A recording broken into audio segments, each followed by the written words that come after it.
Hi friends, చూడండి already Kashi రావడం జరిగింది.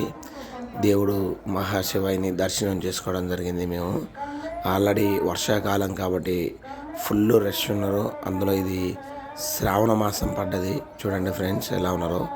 నంది ఆర్చ్ కాడి నుండి దైవ దైవ దర్శనానికి జనాలు చాలా అంటే చాలా పబ్లిక్ చాలా బాగున్నారు.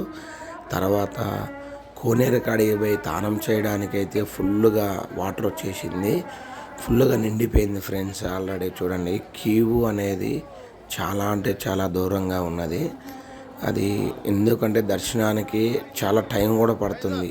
10 hours కానీ 15 hours కానీ ఇలా చాలా అంటే చాలా పడుతుంది. కానీ అయ్య దర్శనం కాంది అయితే మనం అయితే పోలేం కదా. శివయ్య దర్శనం చాలా అంటే చక్కగా మంచిగా నిదానంగా జరిగినది. ఎర్లీ మార్నింగ్ 5 గంటలకు లేచేసి లేదా మెయిన్ దర్శనం ఉంది. శివయ్యని పట్టుకునే ఒక దర్శనం అనేది మనకి కలిగిస్తారు. అక్కడ మనము ఒక 3:30 నుండి మనం లైవ్లో ఉంటే మెయిన్ గేట్ కా నుండి మనల్ని పంపిస్తారు. చూడండి అయ్య దర్శనం గురించి పెట్టాను. లైక్ చేయండి, సబ్స్క్రైబ్ చేయండి, కామెంట్లో ఎలా ఉందో చెప్పండి ఫ్రెండ్స్.